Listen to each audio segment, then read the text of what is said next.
Salut à tous, c'est Pod de la chaîne de Luchadorien et bienvenue sur cette chaîne YouTube consacrée 100% au catch. Dans cette vidéo, je vais d'abord me présenter moi-même, mon histoire avec le catch et présenter le concept de cette chaîne YouTube, ainsi que tous les projets qu'il pourrait y avoir dessus parce que forcément, je vais essayer de l'alimenter un maximum et du coup, je vais vous présenter tout ça dans cette vidéo.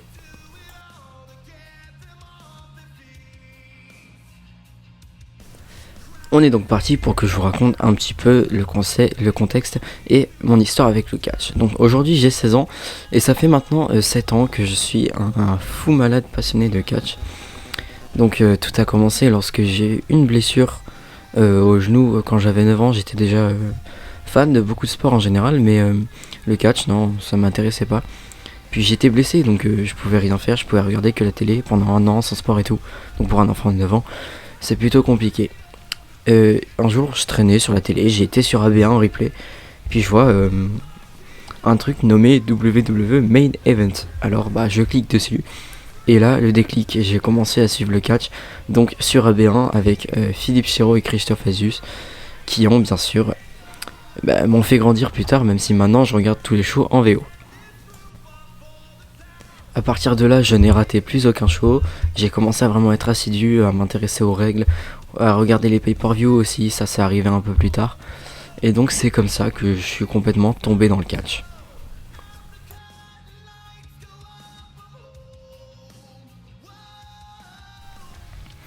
Pour que vous puissiez suivre cette chaîne correctement et apprendre à me connaître au niveau du catch, on va maintenant passer au top 5. On va directement passer au top 5 de mes shows préférés. Alors en numéro 5, je crois que toute fédération confondue, je mettrai un show WWE bien sûr, qui m'a marqué à l'époque.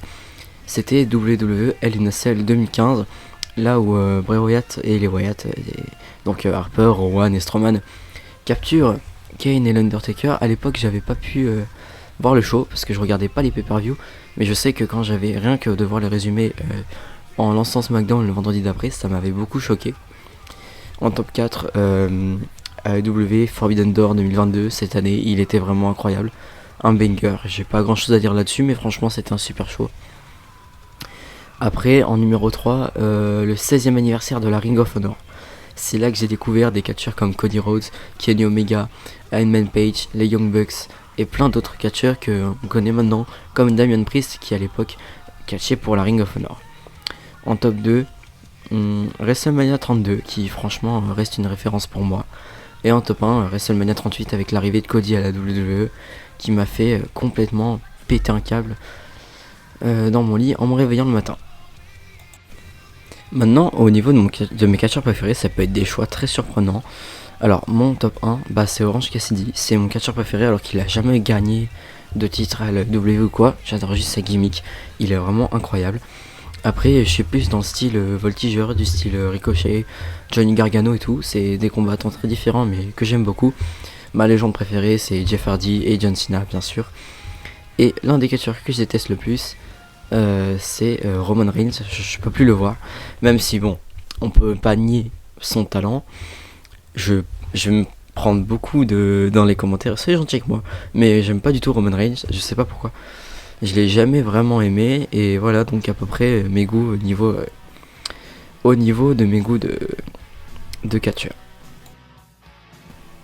Alors maintenant, c'est un truc très très important dont je vais vous parler, le projet important de cette chaîne, voilà, c'est beaucoup de reviews, de résultats, de pronostics et surtout de discussions et d'histoires sur les catcheurs, mais beaucoup sous forme de podcast, c'est-à-dire qu'une fois par semaine, je vais, au lieu de faire une review tous les jours sur Raw le lundi, NXT le mercredi, enfin etc., avec mon emploi du temps de scolaire, ça ne marchera pas comme ça. Alors je préfère faire une grosse review sur tout ce qui s'est passé cette semaine, mais au niveau podcast, c'est-à-dire sous format MP3, c'est-à-dire que vous verrez très rarement ma tête, sauf pour les vidéos pronostiques, sur YouTube. Vous pourrez bien sûr écouter ces podcasts, je pense, sur Spotify et sur toutes les plateformes. Mais alors le problème de ce podcast, c'est que je cherche du monde, parce qu'un podcast seul, c'est pas marrant. Il faudrait que ce serait plus un podcast style discussion. Et du coup, si vous êtes intéressé, si vous connaissez des gens qui sont fans de catch, qui peuvent venir parler sur YouTube, sur Spotify comme ça, avec moi via Discord, je vous mets un truc dans la description, mon Insta, et vous venez me contacter là-dessus, et ça marche comme ça. C'est donc ainsi que se termine cette vidéo de présentation. Donc du coup n'hésitez pas à me contacter par mail. Et puis moi je charbonne les vidéos avec les vidéos review dès la semaine prochaine. A bientôt.